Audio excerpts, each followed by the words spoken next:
daukat apuntota gero bat dan juentzako nahi doala pizka planteatu, baina tengo zuak idatze holan gari batzuk. Vale, baina perfila aldatzen dugu pizka, bueno, gutxienez instituzioetan zabizelako. Baso jabea zela.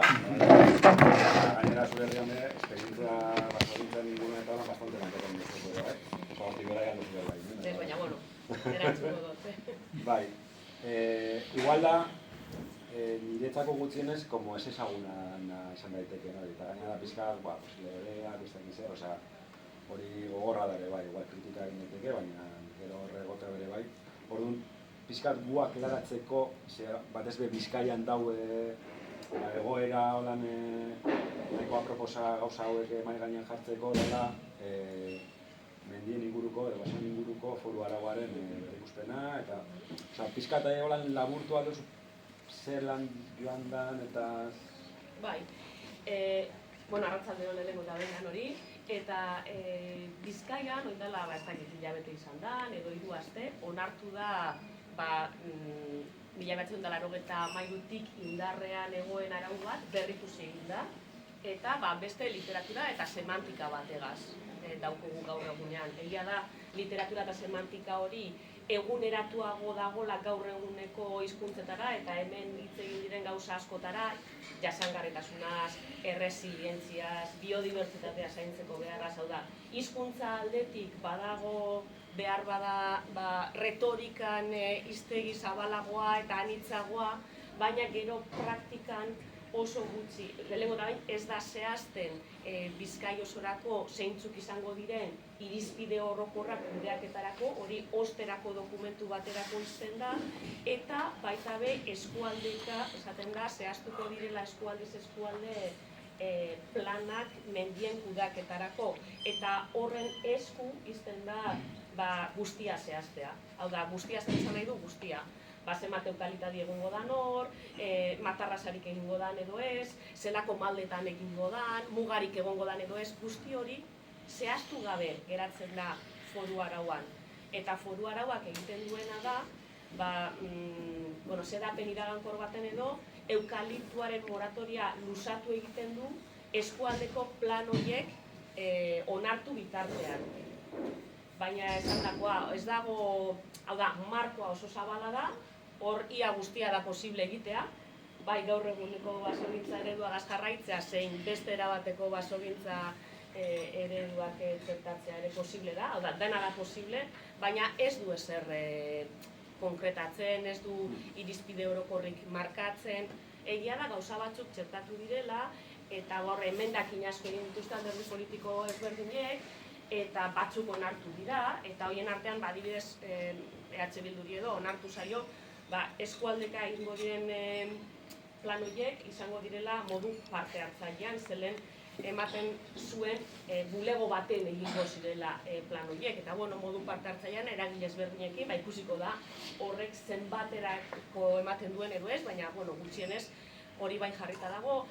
Baita ere beste alegazio bat edo beste emendakin bat onartu dena da, Bizkaiko Foru Aldundia da oso, uste du bera bakarrik kudeatu dezakela basoa eta mendia. Modu esklusiboan eta inorrezin daitekela horrez sartu, zerala kompetentzia bat berea eta esklusiboa eta ez dakizer. Egia da, esklusibo hitzak zeukan jarrita eta kendu egin du. Horrek zer esan nahi du, udalekin talka asko izan dituela urteetan zehar, noren aganez kompetentzia ez den, eta egia da, udalen legeak udalei ematen diela eskumena basoa ere kudeatzeko eta antolatzeko, beraien eragin esparruan. Eta, gutxienez hitz hori kendu du, guk hainbat artikulu txertatzea proposatzen genuen, hori ez da onartu, baina bai onartu dute ez direla beraie bakarrik basoan eta mendian agintzen dutenak edo aginduko dutenak edo ordenatuko dutenak, ez? Eta gero udalei dagokionez baita ere onartu digute edozein baso bosketa udalei informatu ingo zaiela, orain arte zan informatzen, lizentziak eskatu ingo direla basopista berriak edo zabaldu behar badira udaletan ere. Orduan, badaude horrelako pintzelada berri batzuk bai txertatu direnak, ez dira bueno, ez dira guzti aldatuko dutenak, baina, bueno, pixkat argiago jartzen dutena bakoitzan orarte zer egin dezakeen. Eta hori esan dagoa, eske bai, foru araua hor dago, hainbat artikulatu ditu, baina, bueno, interesgarriena egiteke dago. Eta zer da interesgarriena? Guk esaten genuen, Bizkaia osorako printzipio batzuk ezarri, oinarri batzuk kudeaketarako, eta hori ez da egin, guk proposatu genuen hemen bideoan aipatzen ziren hainbat gauza, ez? Guk proposatzen, eguneko 30 edo 40 maldatik gora matarrazak debek lurraren lurzorua babesteko, ze lurzorua babestea bai hitz egiten du foru araua, hori ze garrantzitsua den lurzorua babestea, hori, da gure altxorra eta egizema gauza, baina da nola ingo du, ez du izaten, ez? Guk esaten genuen, gutxienez arautu eta jarri, hemendik aurrera ezin da egin, erabaki malda bat, FAOk esaten du 30, egia da Bizkaia oso malkartsua dela, 40 bada 40, baina jarri limite bat horrentzat. Esaten genuen baita ere, ur arguneen inguruan eta ibai ertzetan, 15 metrora edo 25-era ez dalila egin basogintza, orain arte ezagutu dugun basogintzarik, nahi bada naturatik gertuko kontserbazio basoa edo produkzio basoa, nahi bada, baina ez eredu intensiborik, eta horrelako 10 zertzelada edo eman izan genituen, baina horiek ez dira onartu, eta noizbait, norbaitek onartu beharko du, segurazki gobernua izango da, Bizkaia osorako irizpide batzuk, horiek ez daude onartuta. Dokumentuan dago, irizpide batzuk egongo dira Bizkaia osorako.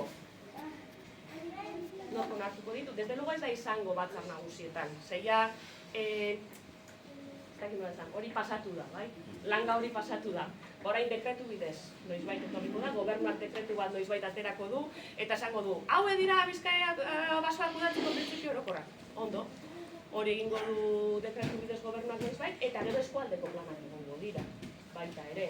Eta hor, ikusi beharko da, lanketak ze bide, zer ematen duen, parte hartza nolakoa den, interesa nolakoa sortzen duen gaiak, dauden interes ezberdinek eta lobby ezberdinek nola interaktuatzen duten, hori ikusiko du, etortzear dagoen zerbait da.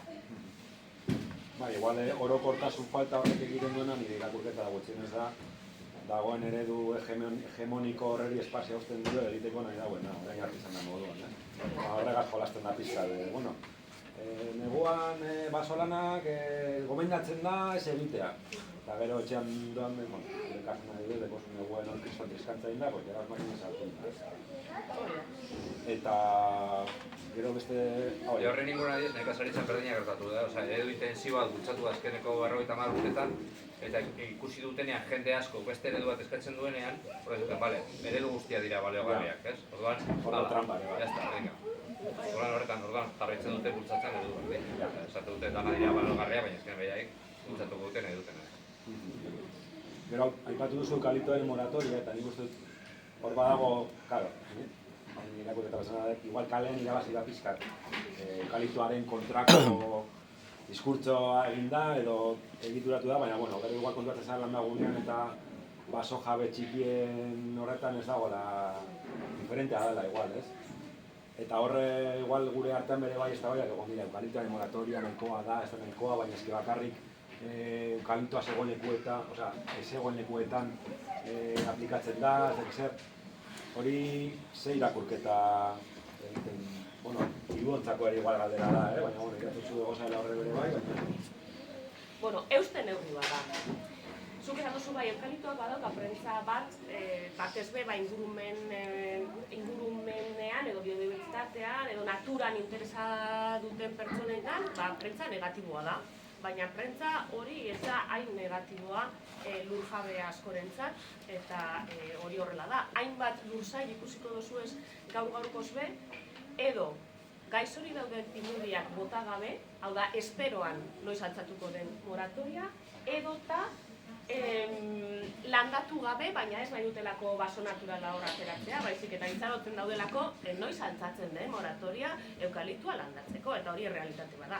Eta are okerrago, gaur-gaurkoz enpresa batzuk ja hasi dira eukaliptoa dekin, hori prozesatzen, adibidez, egurraren ekoizpenerako, musikan dago enpresa txiki bat, eukaliptoaren laminatuak egiten dituena, eta egoin, orain arte, koniferekin lanean ari izan dena, 5 kapetatik bat, eukaliptua sartzen ari da. Horrek zer esan nahi du?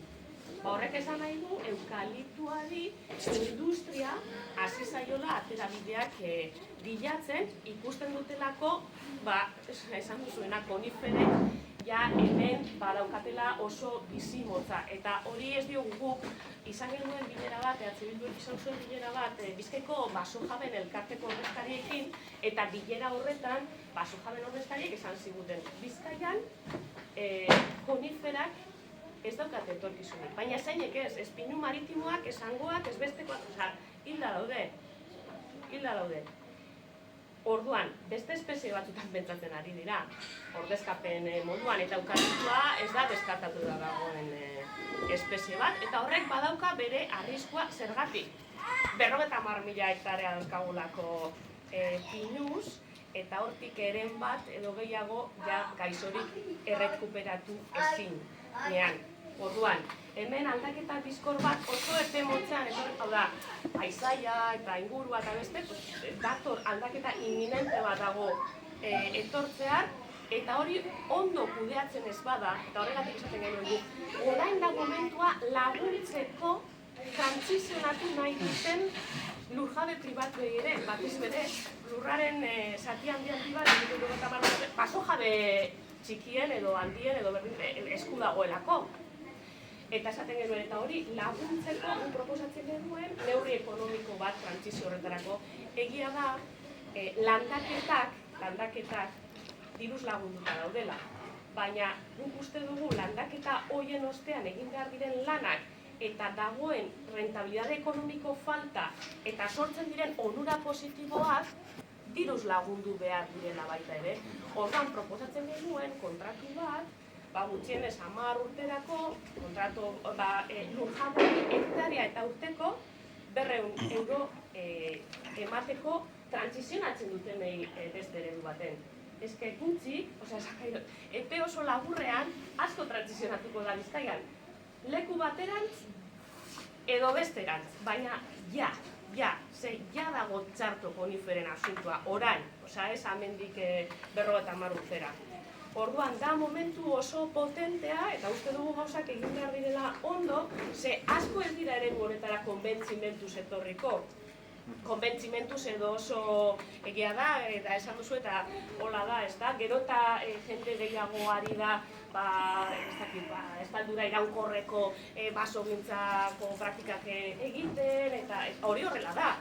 Baina horrela izan da ere, gutxiengo bat da oraindik ere kopuru totalarekin konparatzen badugu. Orduan hemen uste dugu behar dela beste baliabide batzuk mahai gainean jarri, ez dakit, kolapso egoeran dagoen pinuaren errealitate honi buelta bat emateko. Bai, eta bide horretan adibidez, lehen komentatu duzu, como Bizkaiko Foru Aldundiak planteatzen dauz, como 3 maila, ez? Bate da orokorra, gero eskualdeka eta gero mendia konkretuagoa dana, ez? Nola,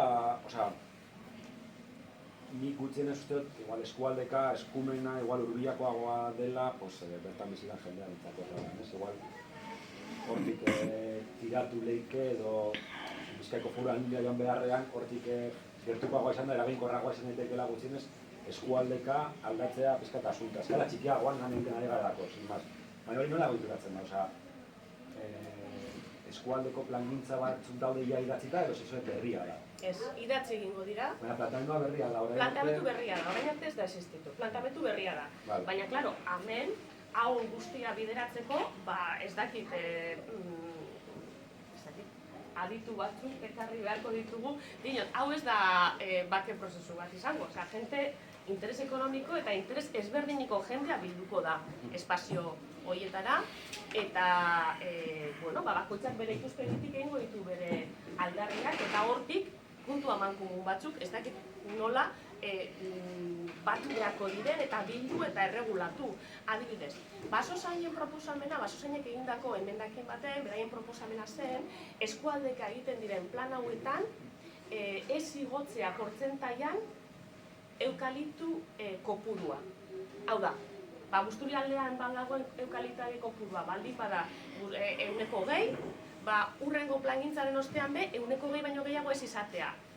Leku aldatzen badabe, hau da, hemendik kentzen bada, hemen jartzen, baina kopuru totala, baina hori da gai bat, baina hor gai asko regulatu behar dira, uraren ikuspegitik, ikaduraren perspektibatik, hau da, ez dakit, aisialdiko edo guztiok gozatzeko eremu edo baten ditzuk esan duzuna baita be, ez, abeltzantza edo beste, eta niri gatza egiten zaidana da bisualizatzea eskualdez, eta imaginatzen dut nolakoak izango diren espazio horiek, naiz eta parte hartzean zabalago edo onartu duten, zaila egiten zait irudikatzea lehenengain hori ondo egitea, eta bigarren, egotea hori guztia ehunduko duen bitartekaritzaren bat, hor, eta gero hori plan batera eroan eta ateratzea.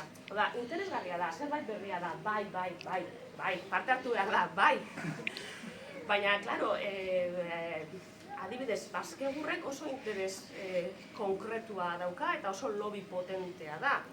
Eta gertuko dira mai horietara baita ere. Eta gertuko dira lurjabe txikiak ere, diru zerbait nahi dutenak. Bai, osea, dino, beste perspektiba batzuk ere gertuko dira. Eta guzti hori nola uztartuko da. Ez dakit. Gero horri lotuta, lurrak gero eta konzentrazio handiagotan dago, baso lurrak. Gero eta baso jabe txikiagoak ez daude, eta azkenean hor ere badoz lobby batzuk lurra erosten da izena, eta lurrak inbertsioak erotzen dituztenak espekulatzeko. Eta horrek ere indarra... Orain dela, ez da hilaro eta mazortzikoa dan datua edo ez dugu gogatzen, baina esaten bazegoen lurraren konzentrazioan inguruko datu bat, ez? Justo jabegoaren erdia, zala, zan, lurraren erdia zan jabego handien lurra, oso kontzentratuta zegoen. Beti daukagu iruditegi hori baserritarra, baso jabe txikia lur gehien hartzen dauela, baina gero datuetan ez dago guzti segure, baina ez da holan baso jabe txikien lurra egia dela. Hori diferentea da. Gaur egun hektarea batek, ez igual zuke eman diozu datu konkreto, baina 10 zentimotan metro, osea, 1.500 euro hektareako ordaintzen dabiz. Independientemente del vuelo, baina, más o menos horti da bidez. Lurra. Oso merke dago, orduan. Terreno honak, igual, 25, oso merke.